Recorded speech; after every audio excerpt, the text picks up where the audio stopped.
खुलुमबाय रायजो राजा नोंथांमोन आरोबाव भिडिअ खनसे लाबोफिननायनि खारन ओरैबायदिनि सायावसो लाबोनो लुबैदों आं मेन बाथ्राया जाहैबाय मा आं बुंनो नागिरनाया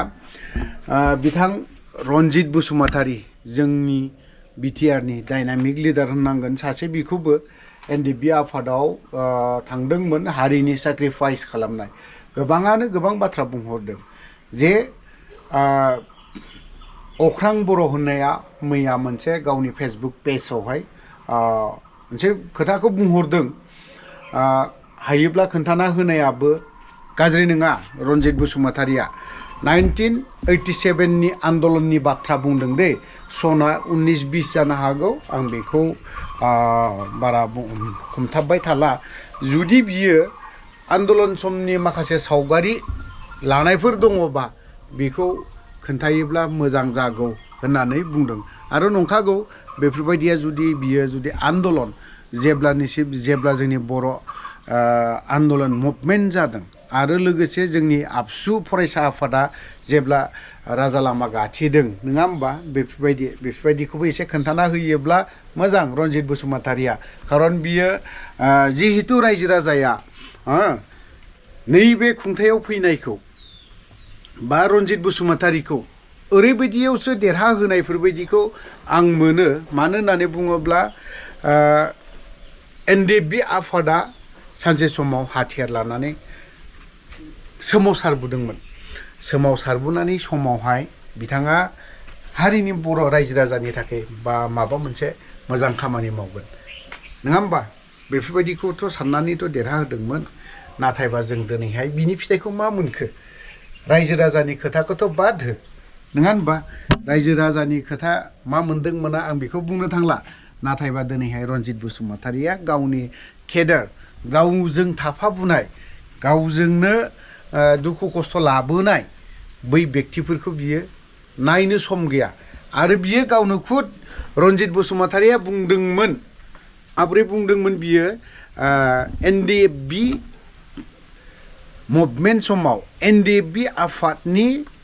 जेब्ला आन्दलन जादोंमोन अब्लानि समाव बे रनजित बसुमतारी बै फेरेंगा बे एनडिएफबियाव थांनाय रनजित बसुमतारी बे फेरेंगाया बुंदोंमोन दानि इएम रनजित बसुमतारीया बिराद मोजां लेभेलनो खुगाखौ नुबानो बाथ्राया ओरैबायदि बुंदोंमोन एनडिएफबि आफादाव थांनानै जायफ्रा मुंख्लं जादों बेफोरनो जब बा साख्रि होनाय जागोन बेखिनि बाथ्राखौ बुंदोंमोन नाथायबा दिनैहाय एनडिएफबिनि मुंख्लं जानायफ्रा स्टेटमेन्टजों स्टेटमेन्ट प्रेस मिटजों प्रेस मिट होनानै आगोर मोनाखै मानो साधारन 5 लाख इन्डिया गभर्नमेन्टनिफ्राय 5 लाख मोनसे पेकेज बा मोनसे फोसावदोंमोन बेखौनो दिनैसिमबो क्लियार खालामनो हायाखै होनबा नों फेरेंगा थगायसुलाफोरबायदि इएमआ होनबा नों माब्ला जोंनि एक्स एनडिएफबिनि सोद्रोमाफोरनो नोङो माला साख्रि होगोन रायजो राजानि खोथाखौ आं दोनथ'दों सिबायफोर रायजो राजाया दिनैहाय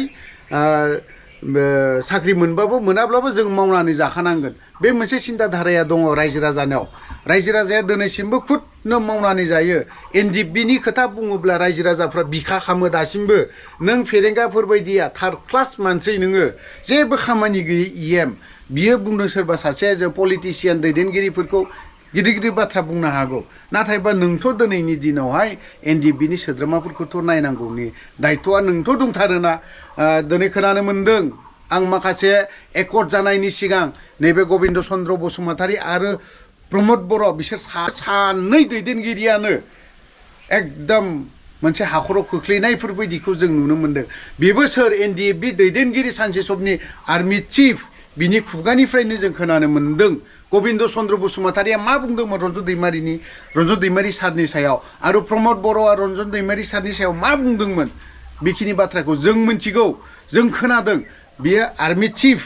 बै समनि आर्मि चिफ बे आर्मि चिफआनो बि खुगानिफ्रायनो ओंखारदों बेफोरखौ जों सानसे समाव रायजो राजानि सिगाङाव फोसावनोबो गोनां जानानै फैगोन प्रमदआ बेफोरखौ खोमा माथुनानै लाखानाया मोजां आरो गबिन्द चन्द्र बसुमतारी नोंबो खोमा माथुना लानाया मोजां होननानै आं सानो आरो रन्जित बसुमतारी नों बायदि इएम थानानै जोंनि बर' जाथियाव जोंनि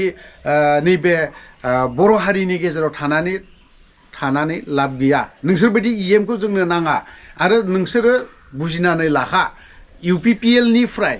रन्जित बसुमतारीया जे नेक्स्ट बाराव टिकेट मोनगोन आंहा मोनसे सन्देह दं आरो NDFB नि जायफोर इएमफोर MCLA फोर दं UPPL आव MLA फोर दं बिथांमोना UPPL निफ्राय जे टिकेट मोनगोन बे आसा खम सानजारां बिखौ दिनै जोबनानै थांबाय UPPL निफ्राय टिकेट लानानै दिनैहाय देरहाबोनाय बि दिनै मा इएम होदों प्रमद बर'आ गबिन्द चन्द्र बसुमतारीया दिनै सानजारांनि बिसयै मा बुंदों बिलाय जायनि जाहोनाव दिनै सानजारांमोन बायदि MCLA आ फाग्लाफोर बायदि जानानै दङ हा माब्लाबा रिजेन होलाय माब्लाबा हा मा खालामलाय केस होलाय UPPL खौनो होनबा बेफोरबायदि पार्टिजों थानानै मा लाब दं प्रमद बर'फोर बायदिया NDFB खौ डिस्ट्रय खालामनो नाजाग्रा NDFB नि केडारफोरखौ गोथां बुथारग्रा हा गबिन्द चन्द्र बसुमतारीया जुदि अननाय दङमोनब्ला नैबे दाखालि जोंनि सासे सोद्रोमा जायखौ बुङो फोथाय बियो दिनैहाय स्ट्रक जादों नायनो हागौमोन रायजो राजानाव दिनै अनसुंथाइ मानो बिनो गोनां जादों गबिन्द चन्द्र नों जुदि NDFB नि केडारफोरखौ सोद्रोमाफोरखौ जुदि नायग्रा मोनबा दिनैसिमबोथ' नों नायाखै दिनैसिमबोथ' नों खबर मोनसे लाफेराखै नोंनि PA फोरखौ मानो थोनहरनो हाया नोंनि PA फोरखौ मानो बुंहरनो हाया रायजो राजाया दिनैहाय थाइसे हरदों थाइनै हरदों अननानै बिनि एकाउन्टआवनो हाबदों दिनैसिमबो हाबगासिनोबो दङ नों बायदि सासे MLA जालायबाय सासे डिपुटि चिफ जालायनाय हा लाजि रोङा NDFB नि केडारफोरा नोंनि मेगन सिगाङाव लेलाय थैलांगासिनो दङ बेमारजों आरो NDFB नि सोद्रोमाफ्रा मानो बेराम जाया जानो हागौ जाखागोन 100% जागोन खारन दिनैहाय बेसेबांबा बोसोर दिनै हार्ड लेबार खालामबोबाय ओरैबायदि दुखु खस्थ' खालामबाय ओंखाम जाखांनानै गावनि बेग सिलाय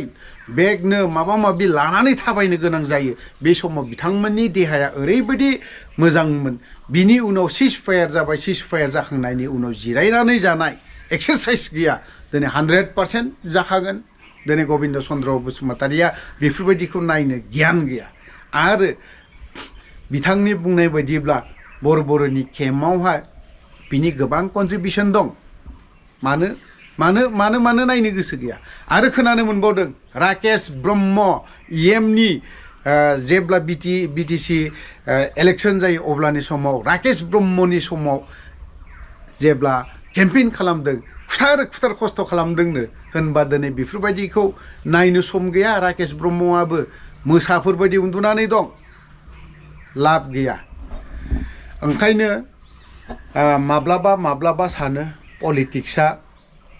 मोजां नङा सायावल' सिङाव माब्लाबाबो नोंनि दुखु दाहाखौ सिन्था खालामफेरा गोलाव बाथ्रा बुंबाय